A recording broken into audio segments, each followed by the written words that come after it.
Hey everybody, it's Tim, and I'm here today with my buddy Shane. Say what's up, Shane. What's up, guys? Are you gonna have to talk louder, Shane? What's up, guys? This is weird because normally Shane is screaming, and I'm like, dude, would you shut up? Like, we're in a public place. You're not supposed to be screaming. But then I put him on a podcast, and he's like, oh, hey guys, how are things? It's Shane Edwards. Okay, cool. So check this out. I wanted to talk today about a pervasive problem in American culture, politics, and how they affect you. What's the pervasive problem? Politics, and how they affect you. No, I'm kidding. I sort of wanted to make a spoof, a joke, if I can put it that way, on just how foolish. I mean, I don't know. Do you think that politics today are equivalent to fart jokes? They're about the same. It's not as funny? Yeah, why not? Why isn't it as funny? Why not? Politics in general, either the people you agree with, you get everyone acts buddy until you can find something to be different on. But if they disagree, then they block you on Facebook, they blow you up, calling on their page, names, making fun of you even though you can't respond or see it. I don't get it, but yeah. I had that happen today, dude. Was it today or yesterday? That was me. I got yesterday. Yesterday, the guy Ken, the guy came on there and he just said a whole bunch of dirty, foul things about a whole bunch of people, and then he blocked me. So you're saying that? I mean, do you think that's our only options right now with politics? Is we can either be like absolutely in agreement or absolutely in like total disagreement? Like, is that the only options we have? No, but that's kind of how it has become. I mean, there's no middle ground. There's no middle ground. It's either you're all in or you're all out. That's so dumb. That's so bad. Do you think that's right? I mean, do you think that's how it should be? No, I think it's if both of you are educated and can actually discuss in an educated manner versus name calling, and you can ultimately respect each other's opinions even if you don't agree with them. I mean, that'd be called being an adult, and that's difficult. So why is it that so many people, like, I don't know, I used to be a lot more political. I used to talk a lot more about politics, religion, my political views, but I don't know. I think as I've gotten more into natural medicine, and as I think my ego has gone down, I think I've noticed that desire to talk about me and my goes down. I don't know. I think it's reached a point where you realize politics really are not that big a deal as everyone makes them out to be. I mean, well, what's like going you on said, in though, Washington right now isn't going to affect your life today, tomorrow. Well, I don't know, dude. I don't know, man. You say that, but then remember what you said earlier where it was like, this isn't funny. Some of this stuff hurts people. Like, some of this legislation negatively impacts veterans all the time. That's true, I guess. I mean, but it isn't funny as in it's almost tragic. Right. How wrapped up people get in politics. Well, I mean, there's a difference between being passionate about something you believe in, whether you believe in anti-abortion, whether you believe in guns, whether you believe, regardless, whichever side. Pro-immigration, anti-immigration, pro-Obama, wherever you're at. There's no problems being passionate about what you believe is to be true. Yeah. But if you cannot wrap your mind around the fact that someone would disagree with you to the point that you must sever all ties because you just cannot handle it, that's weakness, and that's child play. That's childish, being a child. A child will react that way if some kid takes their toy or tells them no. They'll throw a stinking fit and end everything. I mean, so politically, Shane, where would you say you find yourself politically? I'm in this independent libertarian. Okay. Does that come with like a t-shirt, or do you guys get, I don't know, how does this work now? I haven't been in politics in so long. Do you guys get shirts, right? Or no? No, it's buttons or libertarians tattoos? Different things. called freedom. Freedom's. Oh, that's what you. Oh, okay. I'm a get- freedom party. You get like a brand. I guess too soon. It's too soon to make those kind of the Nazi jokes. It's too soon. You can't make. You can? Is it? It's humor. It's words that people find funny. Some people say that true humor is like tragedy plus time equals comedy. Isn't that what it is? Yeah. So like a fat person falling, then it's just funny immediately. Like instantaneously. But that's insensitive to all the fat people out there.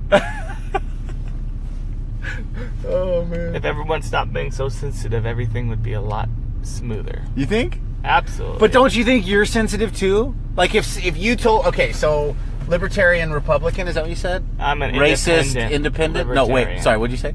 Independent libertarian. So if somebody starts pissing on your political parade, doesn't that make you angry? Doesn't that get you riled up? And then my next question is going to be, if the answer is yes, then why the hell is it good to be a part of a party? Why is that good? Well, I'm not part of a party. That's the point of being an independent. Okay. I vote. I support those who think similar to me, regardless of party. Okay. I mean, it doesn't matter. Have you found anybody that does that? That thinks like you? Man, I don't know if I want to hang out with them. Most people You're gonna won't, be crazy, but, dude. Well, no, like the last There's no one like presidential election. Yeah. It boils down to two people. My guy dropped out. I mean, Who was your guy? Freaking. Here we go, guys. Hold on. Okay. I'll pull up it. Okay, so your guy dropped out, and what happened? I like Ben Carson, and I liked another Ron Paul. Ron Paul. Okay. Yeah, Ron Paul. I liked Gary Johnson. He was an idiot. Was he an idiot? I don't was know. I thought I remembered. Dumbass. I don't know, dude. I just thought I remembered hearing him say something that made sense a couple times about reform and laws, and it's so tough because there's so many lying, filthy slobs in this political thing, dude. How can you even assuredly say I'm this when there's so many other people who are that who do terrible things, dude? How do you do that? As in how? Like let's say there's declare to be an independent libertarian. Yeah. Because the libertarian is the concept of less laws. Okay. Smaller government. Okay. There shouldn't be a law requiring you to wear a seatbelt. That should be up to you and your. Well, let's dig into this for a minute here, okay? You feel is reasonable and safe. Okay, let's pause here, okay? So I was talking with my buddy Matt Kale, Divide Colorado, founder of VeteransForNaturalRights.org and .com. Go to Facebook, check it out for more about the advocacy work we do there. I was talking with him about this very subject and about how seatbelt laws shouldn't be, and you know what he said? Dude, this is going to blow your mind. Check this out. He goes, well, if you're a citizen of a state, right? Yeah. And you get into a car accident and you can't work, what are you going to do? You're going to get on state assistance. And then if you can't afford to eat, you're going to get on what? State assistance. And what's going to happen is basically you're now going to be a burden because you didn't follow the rules. Now, I'm not saying I agree with the assertion. I'm simply saying that was Matt's argument to a degree. And if Matt is listening and he disagrees, I'll let him set me straight. Well, he's got. I mean that. But does that make sense? That does make a point. But that point opposes you, in your view. All of that also does include small government. With small government, they would not be allowed to do that. You would be required to take responsibility for yourself. Just like 100 years ago, they didn't have welfare. They didn't have. But they did have tribalism, right? So let's go back to tribalism for a minute. If somebody in the tribe did something stupid and got into a fight with a jaguar, and now that guy is a hunter and they're down. I mean, you know about combat. One guy goes down, how many are down? 3 or 4, dude. Because you got one guy doing medic, one guy pulling security, another guy pulling security, another guy carrying the cot, another guy carrying the cot, one guy driving the Humvee. I mean, you've got one guy goes down, now you've got almost a whole squad that's screwed up because one guy's down. That's why it's so important. And again, I'm only playing the devil's advocate here. I don't necessarily agree with this position. But that's why it's important to watch your squad, do the rules. That's why when we wear our ACOGs over our helmets, we would tie them down with 550 cord. And if some jackass didn't do it, that guy's getting a soap party because we're all out in the field trying to find his stupid ACOG because he couldn't tie it down to his damn helmet. Okay? So I just wonder sometimes when you look at the juxtaposition of seatbelt laws up against ACOG tying down with 550 cord, you know what I mean? Like, it seems the two are analogous. It seems. So then, okay, so let's take the other position. Okay, why is it okay, so if there's a rule that says you have to have a seatbelt on, should they be able to penalize you for not having it on? Yeah, I mean, should they be able law, to... Right or wrong, it's a law, and if you choose to break the law, you are choosing to risk the consequences. Just like, for example, if the people who get arrested for marijuana in states where it's illegal, they throw a fit, say it's unfair, this and that. But they pay the fine. But it all comes down to the fact they knew it was illegal, right or wrong, and they knew they were risking it to break the law. Yeah. So if you're going to risk to break the law, you need to be prepared to accept the consequences because you chose that. Yeah, but I think the argument here isn't should people that break the law get off free. That's not the argument, Shane. The argument or the discussion here is it ethical to have that law to begin with? No. Or yes. I don't know, dude. I believe it is. Well, but if it isn't, then what? Then neither is welfare and social assistance. And then if that's true, then we really don't have, we don't live in a social construct like we pretend to. And then we have to dismantle all forms of social assistance and help and structural organization. And everything goes to the crapper now because we are not helping that person who didn't follow the rules and is now hurt because he didn't wear a seatbelt. Well, how's that compared to the people who don't follow the rules now and don't wear a seatbelt and they get injured in an accident? I mean, even with the law, it still happens. I don't think it prevents anything except feeling mandated to do something. I think if you don't want to wear your freaking seatbelt, you're not going to wear your freaking seatbelt, and some piece of paper is not going to convince you otherwise. If that makes any sense. So, okay, so hold on. So are you saying then that because people don't follow the rule, then it's a bad rule? Because if that's true, then rape should not be illegal. Because there's people raping, Shane. Oh, yeah, there are people rape. If the people are going to rape are going to do it regardless of there being a law or So not. then why have the law to begin with? No law sounds better. I would leave yes and no. I think because anarchy is crazy, dude. Well, that's what it seems like you're asserting. If they're going to remove...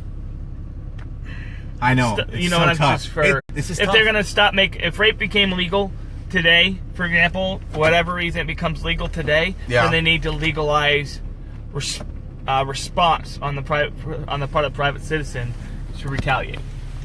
Like vigilante justice. Basically. Long story, back in the day, 150, 200 years ago, there was no police officer you could call and say, hey, someone robbed my house. You need to come and arrest these bad guys. No. People took care of their own. People took care of their own stuff. They were responsible for themselves and their property. And they had the freedom to defend it in the manners that they saw fit. Yeah, but what about bad people, Shane? Because look, here's the thing. If you've got Farmer A, and by the way, we've got another 5 minutes or so. We've got to get off here, guys. So I just want to drop a quick line. For more information about the work that we're doing here in Omaha, please visit the Facebook page for Veterans for Natural Rights. It's VNR Omaha. Again, this is Tim Locklear, based out of Omaha, with my friend here, Shane Edwards. Shane is a Marine veteran, and I am an Army veteran, and we're discussing political issues in context of farting. Never let anyone tell you that you're immature for laughing at farts, Shane. That's it. It's funny. Farts are funny. Every language. Because you know what, dude? When you let a fart out and somebody smells it and you see it, is that not the funniest thing in the whole wide world? Indeed. Especially when you see him gagging. You're like, And maybe that makes me, I don't know, a jerk or a rude person, or I don't know, maybe that makes me a bully. So please visit the website. Check it out, guys. Also, I'm here with my service dog, Boris. BorisTheServiceDog.com. We've got some cool pictures and videos about that. Back to the discussion at hand. Seatbelt laws. Okay, so if you got Farmer A and Farmer B, Farmer A takes a giant dump on Farmer B's porch. Farmer B shoots the dog of Farmer A.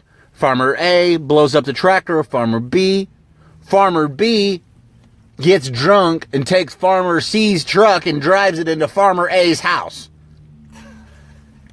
Now, we've got 3 parties involved. One is an innocent party, okay? One is completely innocent. Farmer C did nothing wrong. So now Farmer D comes in and says, whoa, whoa, whoa, whoa, take it easy. Farmers, also, why don't you have last names? But what do we do there? Let's pause. What do you do in your anarchy world of nonsense? What do we do? Because if we're going to be legal and legitimate, Farmer A broke the law. He broke the rules. He was a jerk. He crapped on that guy's porch. Well, then Farmer B was equally as wrong. He killed that guy's dog. That's wrong. And then the other guy was wrong because he blew up the tractor, and the other guy was wrong because he stole a truck, got drunk, and drove it into Farmer A's house. Who's going to pay for Farmer C's truck, Shane? That's my question. Why didn't Farmer C secure his vehicle? That has no bearing on the question at all. That's a non sequitur. No, he could either have paid for insurance to protect his property. Okay. Or he could have secured it in a way that would prevent someone from stealing it. So I'm saying, no, what should happen to Farmer C? Or, excuse me, Farmer B, the second guy, the guy that got drunk. The truck? And what should happen to Farmer him? A is probably going to go beat his ass. Is that right or wrong? And make him pay for it. Is that right or wrong? I would say it was right. And what if Farmer B says, no, I'm not going to pay a dime? He's going to beat his ass until So he you're does. saying that violence is the answer? In not every situation, but Okay. if parties are unreasonable, I mean, back in the day, duels. I mean, that's an extreme, obviously. We're going to have a Obviously. pistol duel. Just friggin' box it out in the street, man. Oh, man. You're As long asserting as you're some not crazy... killing somebody. Well, but box then it what out. what happens if you do? Have you ever seen or heard of a news story where a boxing match went awry and somebody died? Yes, it happens all the time, dude, where dudes are just brawling, not even brawling, sometimes just boxing, and bam, dude's dead now because he hit his head on a funny way in the side of a corner of a thing and dead now. Dead because of a boxing match, you know. I just don't know, Shane. I don't know. Coming down, laws don't work. If you're gonna break, someone's gonna break a law, they're gonna break a law. So you're saying Just- anarchy is the answer? I don't rape. I do not rape somebody because there's a law against it. Yeah, you don't rape because you're not a don't terrible rape human. because I'm not a terrible human being. Exactly, yeah, I don't. That's just not in my ballpark. Right. Like I can't remember who. I just read a comment. But what do we he do- said, I rape all the time I want. That's what people say. Who said that? I read a guy's quote. He said, "I rape as often as I want." And he doesn't rape. You so don't what rape he's because you're so not the a terrible assertion, human being. So the assertion he's making is that because I don't rape, it's the evidence that I'm not a rapist. Yes, I'm not a terrible human. I'm not. Yeah. I don't steal from somebody, not because there's a law, just because I don't steal. Wow. All right, guys, we're gonna pick this up here in a little bit. I've got to go into the vet center and do some appointment counseling stuff, and Shane's got to sit and contemplate the mortality of the remaining elements of his life. Is that what you're gonna do, or are you gonna just probably play Angry Birds? I'm probably thinking about why the hell Farmer was shitting on someone else's porch. Why did Farmer A take a dump on Farmer B's porch? Why, oh why? It's probably alcohol. Let's make it illegal. Let's do it like William Lloyd Garrison and fight the rum. You guys are awesome. Please visit the website. Thank you so much. Stay tuned. Share this with a veteran who needs a good